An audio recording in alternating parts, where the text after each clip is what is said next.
E esse anexo, ele justamente passa todas a especificidade de como se avalia o critério de mitigação de gases de efeito estufa no eixo ambiental, tema mudanças climáticas, e o critério é esse aqui.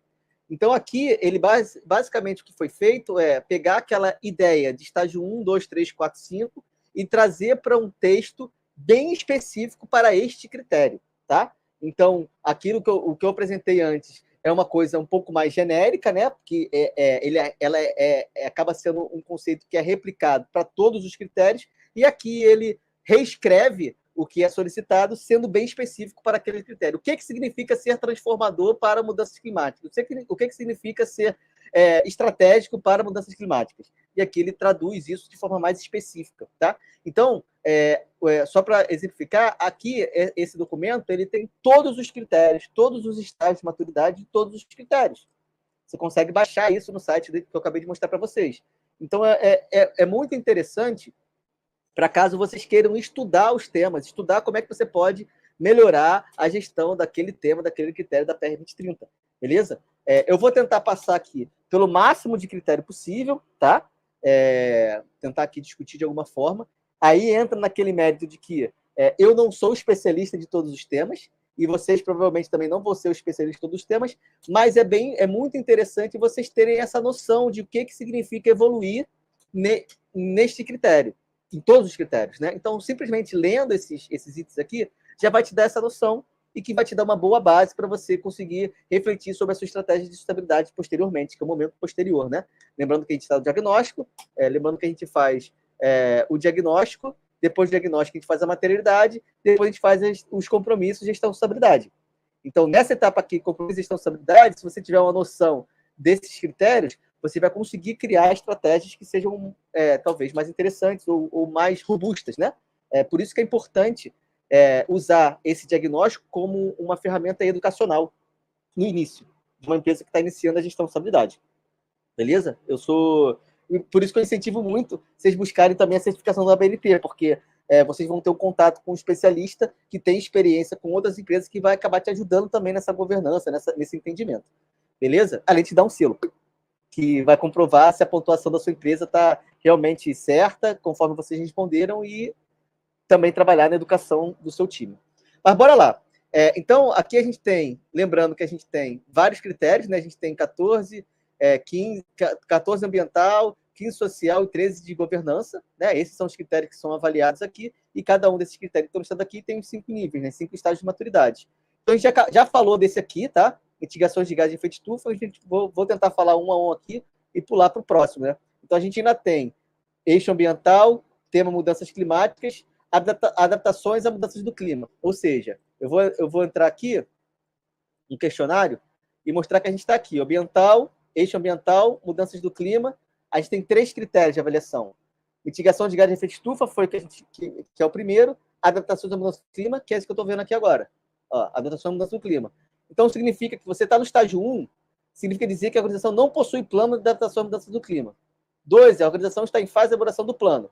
3, a organização possui um plano de adaptação à mudança do clima. Ou seja, isso aqui já entra uma questão gerencial.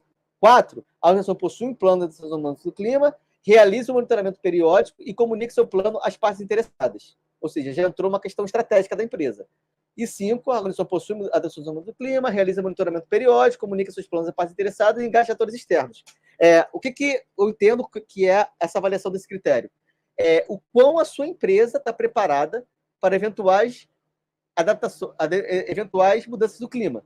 Por exemplo, esse assunto é muito importante para empresas agrícolas, empresas do setor agro, que produzem alimento. Então, mudar o clima, chover mais, chover menos, a temperatura diminuir, aumentar em certas regiões, quanto isso impacta o meu negócio?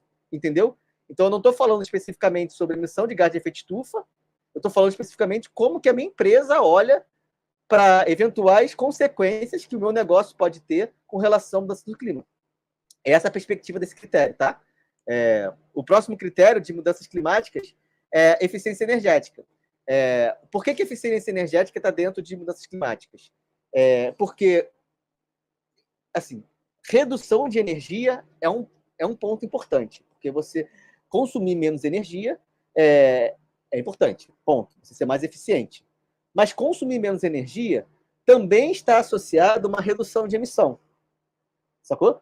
Então, se você consome menos energia, você consegue emitir menos gases de efeito estufa, porque a emissão de consumo de energia está associada à emissão de gases de efeito estufa. Porém, não só isso. Eu posso simplesmente mudar a minha matriz energética, e nessa que eu mudo a minha matriz energética, eu posso estar gastando mais energia eólica e minha emissão ser menor do que eu gastar menos energia vindo do Sistema Integrado Nacional. Eu falei uma live sobre isso, sobre inventário, falo sobre energia, se vocês quiserem entender um pouco sobre o assunto, está lá. Mas, basicamente, eu posso consumir muita energia limpa. Se eu consumo, e esse mundo consumo de energia limpa vai gerar pouca emissão. Então, apesar disso aqui, eficiência energética está dentro das mudanças climáticas, eu posso não ter eficiência energética, ou seja, gastar muita energia, mas ter uma matriz limpa. Isso não é abordado aqui. O que está sendo abordado aqui é, de fato, a redução do consumo de energia.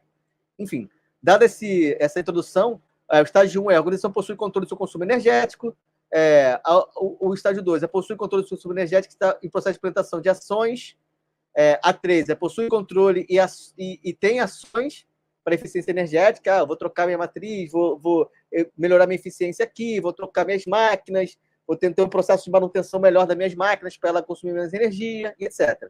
A organização possui controle de consumo energético, ações acerca de eficiência energética e possui sistema de gestão de energia implementado, ou seja, ela acaba já tendo um sistema, o critério que ele colocou aqui para ser uma questão estratégica é que você tem um sistema de gestão implementado.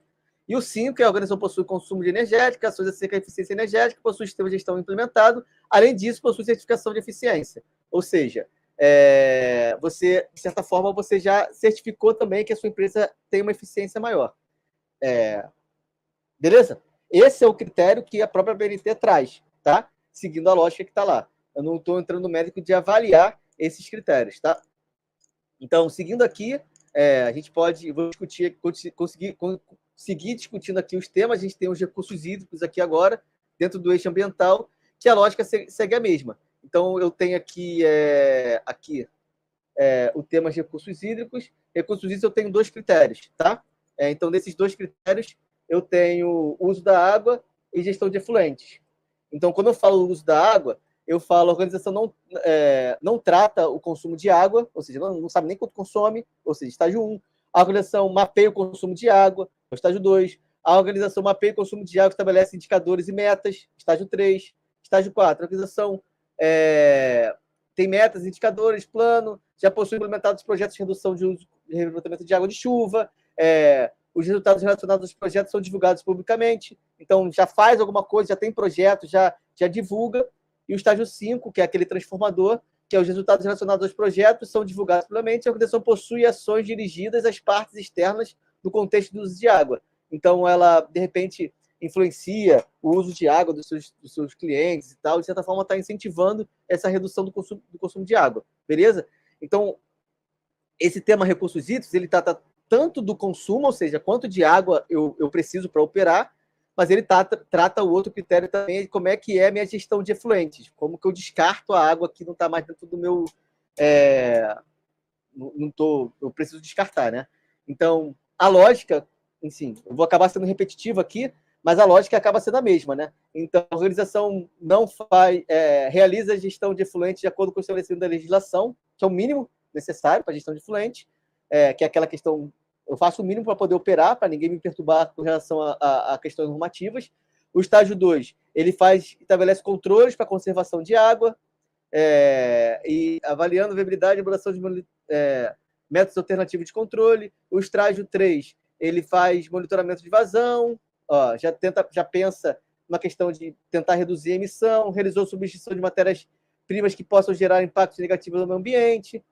O estágio 4, ele realizou substituição, e aí a parte final possui um plano de redução de volume de efluentes gerados com o objetivo de metas estabelecidas. E o estágio 5, ele implementou inovações tecnológicas para atingir as metas, né? Então, ele já está trazendo tecnologias, já está, de repente, divulgando essas tecnologias que ele usa e incentivando empresas que têm tecnologias para tratamento de água. Então, a lógica segue a mesma. É a única coisa que a gente fala aqui sobre o tema água. Seguindo aqui, biodiversidade. E aí, assim, aqui eu acabo entrando no mérito de que eu não sou, a gente, como eu disse, acaba não sendo um especialista. Então, agora a gente está falando sobre o tema aqui, ó, biodiversidade, que tem esses dois critérios aqui. Toda hora eu faço esse Ctrl Tab aqui. Biodiversidade. Então, eu vou ler poucos, tá? Para ver se eu consigo passar por todos, beleza? Todos os critérios. Mas, basicamente, o estágio 1 dessa conservação e uso sustentável da biodiversidade. Ela basicamente, estágio 1, mais básico, que a organização restringe as ações de conservação de biodiversidade e de serviços ecossistêmicos ao atendimento de resíduos legais, ou seja, faz o mínimo do regulatório.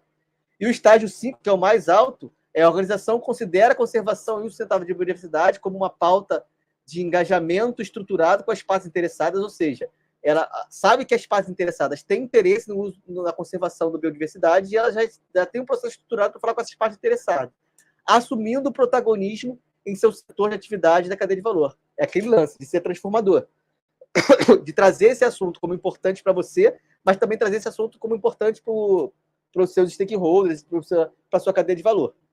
Beleza? Gerando valor compartilhado. Vamos lá. O outro item de biodiversidade tem a ver com o uso sustentável do solo, em que o estágio 1, a organização restringe as ações de uso do solo ao atendimento de resíduos legais, ou seja, aquele mínimo. Eu vou ler só o 1 e o 5, tá? Porque a gente consegue entender essa gradação. Se você quiser entrar em detalhe, você vai nos 3, que eu consigo ler o 1 e o 5 e faço um comentário. Acho que vai ser mais produtivo.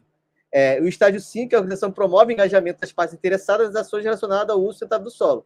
Ou seja, mais uma vez, ela engaja as partes interessadas, ela pensa nas ações, engaja as partes interessadas para, de certa forma, mostrar o que ela faz e, de certa forma, também promover as ações que ela faz, não só para receber o feedback, mas também para transformar a interpretação das partes interessadas, como elas podem pensar sobre o solo, sacou? Então, isso aqui pode ser uma coisa típica de uma empresa que, sei lá, tem a sua própria, como está meio ambiental, biodiversidade, vou falar de empresas do setor agro, em que ela, além dela ter a sua própria plantação lá, seu próprio cultivo, ela também compra de terceiros. Né? Então, ela cria programas de conservação do uso do solo e biodiversidade do solo dela, mas ela também promove um programa para os seus terceiros, que ela compra os insumos, compra sei lá, a soja desses terceiros, para incentivar esses fornecedores deles a também pensarem de forma consciente sobre o uso do solo, sacou? Ou seja, respeitando aquela lógica.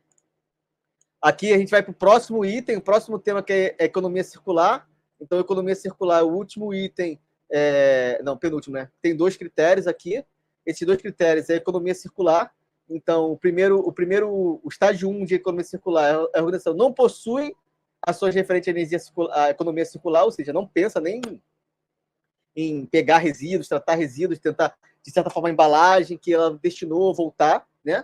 E o estágio 5, que é o mais elevado, a organização planeja os produtos com a perspectiva de redução de impacto no ciclo de vida. Ou seja, ela já está pensando nos impactos que o produto ou embalagem vai gerar no uso do produto, né? Repensando o design dos produtos e priorizando a utilização de materiais reciclados. Ou seja, já está considerando como insumo dos seus produtos um material que voltou, né? Ou seja, economia circular. A organização estabeleceu indicadores e metas em direção à circularidade, dotadas de medidas para a extensão da vida útil do produto. Além disso, a organização possui parcerias com outras indústrias para promoção da simbiose industrial, ou seja, sempre envolvendo a cadeia de valor e gerando valor compartilhado, e nesse caso aqui específico, consumindo insumos que sejam reciclados, né? Que é interessante. Ou seja, respeitando aqueles itens lá, padrões que a gente passou. E o critério de economia circular, que é a gestão de resíduos, né? Então, a organização realiza a classificação e quantificação dos resíduos de acordo com a legislação, porque dificilmente uma empresa não vai ter assim, tem empresas que não tem, né? Mas precisa, às vezes, seguir a Política Nacional de Resíduo Sólido. É o mínimo que você precisa fazer, né? E o estágio 5, que a organização realiza a classificação e quantificação dos resíduos de acordo com o sistema de gestão de resíduos, implementando implementado e adota práticas de logística reversa. Além disso, avalia os terceiros quanto à destinação correta de resíduos. Então, os resíduos que ela busca pegar, que tem um pouco a ver com adota a prática de logística reversa, tem a ver um pouco a ver com o critério anterior, mas também ela avalia os terceiros quanto à destinação de resíduos, ou seja, o resíduo está sendo destinado para o local certo, ela está tendo o tratamento certo, quais são as empresas que estão tratando? Ou seja, você vai acabar incentivando as empresas que têm o melhor tratamento de resíduo em detrimento daquelas que têm menos um tratamento de resíduo não tão bom. Então, você vai, de repente, promover reciclagem, eventualmente reaproveitamento e menos aterro, menos destinação final daquele resíduo que você gerou. Né? Então, isso tem a ver com a gestão de resíduos. O último tema ambiental, que é a gestão ambiental e prevenção de poluição, o tema genérico de gestão ambiental, a organização não possui sistema de gestão ambiental, limitando-se a cumprir a legislação. E o estágio 5, a organização assumiu um posicionamento do protagonismo com relação ao setor de negócio, ou seja, ter uma boa gestão ambiental. É um pouco mais genérico, um pouco mais abrangente, né?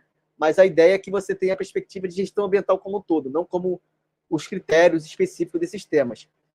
E o outro critério de gestão ambiental é a prevenção da poluição sonora, né? Que é um critério que achou relevante de gestão ambiental, que não estava em um item específico, um tema específico.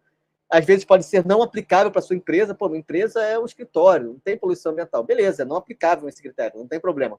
Mas é importante você enxergar que esse critério existe, enxergar que esse tema existe. Por isso que passar por esses temas são importantes para o gestor de sustentabilidade. Então, no estágio 1, a organização realiza controle de poluição sonora de acordo com a legislação. E o estágio 5, a organização assume protagonismo do setor de negócio, participando de fóruns sobre poluição sonora e apresentando ideias de ações inovadoras que visam a melhoria de seu desempenho. Ou seja, sempre gerando um valor compartilhado, sempre gerando um valor, divulgando sua experiência, incentivando a melhoria e redução desse impacto na sua cadeia de valor, nos seus stakeholders e de qualquer empresa que, de certa forma, se relaciona com o seu negócio. E a lógica segue, né? Então, a gente fechou aqui. Não, mentira, tem mais um critério ambiental, desculpa. Esse aqui é o gerenciamento, gestão ambiental, acho que são 4 critérios, né? São 4 critérios. Então, o próximo critério é qualidade do ar, que também não teve um tema específico. Então, a organização realiza gestão da qualidade do ar de acordo com a legislação, e o outro, ela assume o protagonismo no seu negócio, participando de fóruns sobre legislação, qualidade do ar, apresentando as ideias e ações inovadoras. Mesma ideia da qualidade sonora, né? A poluição sonora, só que aqui com a qualidade do ar. Mesma lógica. E o outro item, gerenciamento de áreas contaminadas, a organização atende à legislação, o estágio 1, né? E o estágio 5, ela assume protagonismo do setor, participando de fóruns, mesma coisa, tá? Ou seja, ela, de certa forma, está incentivando e está divulgando as ações que ela faz. Então, esse tema aqui, gestão ambiental, ele meio que são temas que são relevantes com relação ao meio ambiente, mas que talvez, para a maioria das empresas, não precisou ter um tema específico sobre aquele assunto. Uma empresa em que a prevenção de poluição, gerenciamento de áreas contaminadas, poluição, qualidade do ar, é muito relevante, talvez esse critério possa ser um tema, porque ele acaba sendo relevante. Fala. E aí? Boa tarde, ADM, sou da Tijuca. Beleza. Sou do Rio também. Então, a gente considera a PR20 não considera isso como um critério, mas pode ser que tenha uma empresa que pode considerar isso como se fosse um tema material mesmo, porque ela quer detalhar mais a fundo sobre esse assunto, e ela consegue detalhar sobre esse assunto. Beleza? O último critério aqui sobre gestão ambiental e prevenção de poluição é produtos perigosos. Ou seja, nem todas as empresas têm produtos perigosos, e a lógica seria a mesma. Você atende o mínimo da legislação, ou você promove e melhora o desempenho de forma com fóruns, etc. Né? Então, a lógica é a mesma para esses 3 critérios aqui da gestão ambiental.